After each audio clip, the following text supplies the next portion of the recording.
We have a new Trent Williams injury update going into this game against the Jacksonville Jaguars on Sunday. We'll be doing a watch party for this game, by the way, so make sure you subscribe and join us. And thanks to everybody who subscribed to the channel as we surpassed 100,000 subscribers. Coming up on today's show, going to talk about why there's a little bit of concern around Trent Williams' injury because the Niners originally did not expect this to be a long-term injury. So we talk about the implications of that. We have an injury update on Aaron Banks as well as Deebo Samuel and a full look at the Niners injury report. With Trent Williams specifically, though, there is a positive development here, and there is a chance that Trent Williams could play on Sunday against a very solid Jacksonville Jaguars defensive line.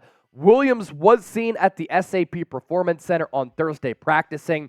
His ankle was heavily wrapped up, and he seemed to be moving pretty well. Now, we're not sure yet if he's going to be able to play. I imagine he's going to be questionable going into this game, but because of his age being in his mid-30s, and as Kyle Shanahan talked about, which we'll also discuss on today's show, he has a previous history with these ankle injuries. The game designation is going to be up in the air, and it's probably not going to be decided upon over the next couple of days. But for Trent Williams to return to the practice field and at least be out there for the early portion of practice does go to show there's a possibility that he could give it a go. So with that, let's talk more about this Trent Williams injury update. And like I said, more on Aaron Banks as well as Deebo Samuel. It's all coming up right now on the San Francisco 49ers Report.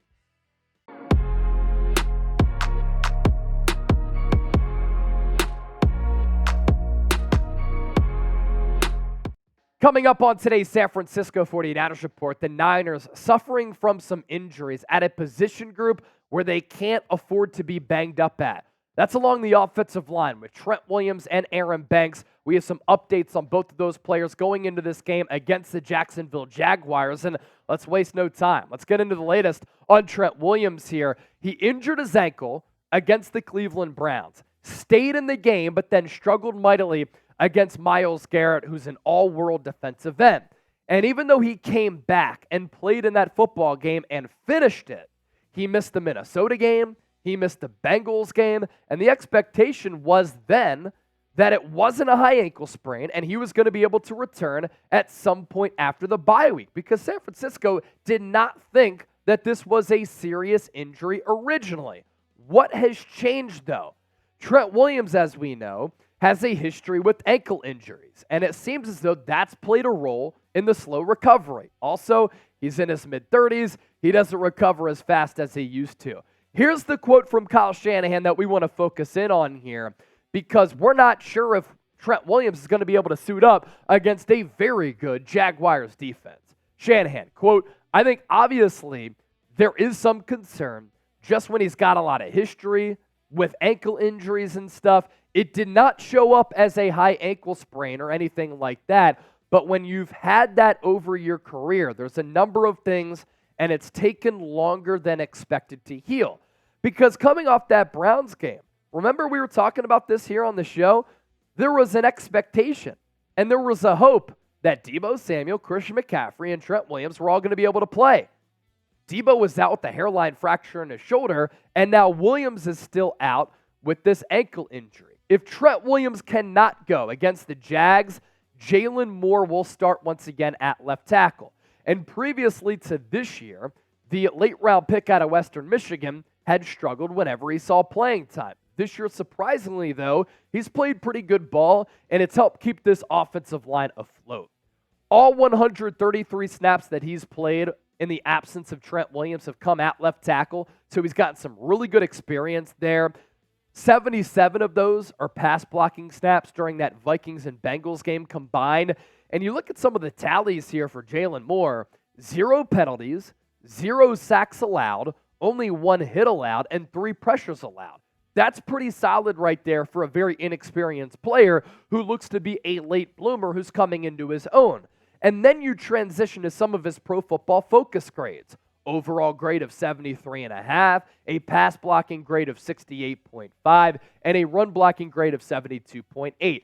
PFF likes to say that league average is 70, so right around league average for a backup left tackle, you will take that. Of course, it's a positive that Jaylon Moore is playing well, but he's just not Trent Williams.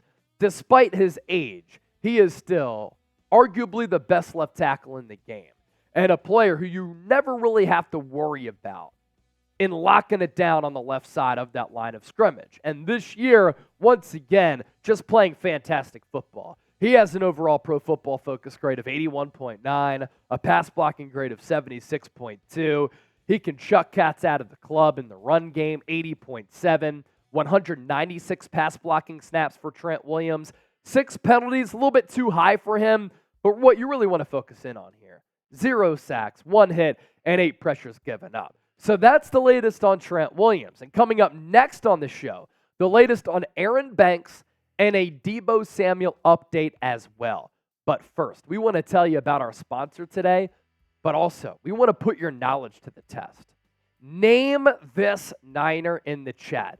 Some of the original OG Niner fans are going to know who this is. If you don't, stay tuned later, but get those answers down below and those guesses into the comment section right now. Our aforementioned sponsor is Game Time. Do you plan on going to a Niners game this year? If you do, you should download the Game Time app because you can save $20 with our code NinersChat. Why I love the Game Time app? Best seats at the lowest price guaranteed. Prices drop as the games and events get closer, but you don't just have to go to sporting events. You can go to a comedy show. You can go to a music concert. What's cool about the app is the user experience. Nowadays, there are so many apps out there, a plethora, a bevy, right? To use a couple of words there. But I want a good user experience on an app. And I get that with Game Time because I can see where I'm sitting and what I'll be paying for where I am sitting. There are still a lot of seats available for Niners Jags, for those of you looking to catch a road game, or even Buccaneers Niners the following week. So sign up. App is free. Code NinersChat. $20 off. That link is already in the comment section and in the description of this video. We continue to move forward on today's show here, and I want to get to the latest on Aaron Banks. This kind of fell under the radar a little bit because of the Niners going into the bye, but he's going to be out for 3 weeks because of a turf toe injury. That included the bye and hopefully just 2 games to give us the simple math of those 3 weeks because the Niners can't afford to be without him for that long. He suffered that injury against the Bengals, and statistically, he's been one of the better left guards in football this year as well as last year. He is number 3 among interior offensive linemen in blown block rate, so he does not miss his assignments often. Robert Hunt, currently number 1 for the Miami Dolphins. Connor McGovern in that mix as well. And then Aaron Banks, only a blown block rate of 1.4%. This is also a very interesting conversation and a case of where the analytics don't always make a lot of sense. I love to look at Pro Football Focus numbers because they look and dissect every single play for every single game. So they do have that foundation of how a player is performing. But with Aaron Banks, this is one of the cases, and sometimes this is the case with analytics, where the numbers don't tell the full story, where the eye test tells you that he's been much better than what the numbers show. Because his Pro Football Focus grades are not good. Overall grade of 48.5, pass blocking grade of 50.8, a run blocking grade of 50.4. But he's played a lot this year, 476 snaps, 262 pass blocking snaps, and he's only given up 3 penalties, 0 sacks, 4 hits allowed, and 11 pressures. Back-to-back years in which, again, he's been one of the better left guards in football, and the Niners could miss him going up against a Jacksonville defense that is a very solid unit. They have Josh Allen, who leads them as an edge rusher, couple of good linebackers and corners as well, and defensively, Jacksonville. Everybody wants to focus in on Trevor Lawrence and Doug Peterson. There's no doubt that Lawrence can sling it. Calvin Ridley, Christian Kirk, Evan Ingram, Travis Etienne, very good weapons, but this defense is really getting overshadowed a little bit. 8th in points per game this year at 19.5. San Francisco looking to get past 20 for the first time since this 3-game losing streak started. They're 23rd in yards per game, but they buckled down in the red zone and with their third down defense as well. Number 5 in third down percentage, number 10 in red zone defense. You can give up all the yards that you want. I frankly think that sometimes that's an overrated stat. How many points are you giving up? In Jacksonville, giving up less than 20 of them. Elsewhere on the injury report for San Francisco, Aaron Banks with that turf toe going to be out. Trent Williams did not participate in practice on Wednesday, so latter half of the week going to be big for him as far as the status goes against the Jags. Wide receiver Ray-Roy McCloud was not seen at the facility earlier this week. Also didn't practice on Wednesday. He's sick. And then Drake Jackson limited because of a knee injury. As for the latest on Deebo Samuel, we will round out with that. The good news is we just talked about the injury report, and Deebo coming off that hairline fracture, not listed on it. And he practiced this week for San Francisco. A little bit earlier, we asked you to guess that Niner. Our answer reveal coming up here in just a moment. Last opportunity to get into the comments section.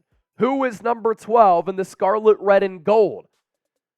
For the old school Niner fans, that is Hall of Fame quarterback John Brodie. He was with this team in the 50s, 60s, and 70s. So spanning parts of 3 decades, he was an all-pro, Pro Bowl level player and one of the greatest quarterbacks in the history of this organization, who sometimes people overlook because of the greatness of Joe Montana as well as Steve Young. And that's why you subscribe.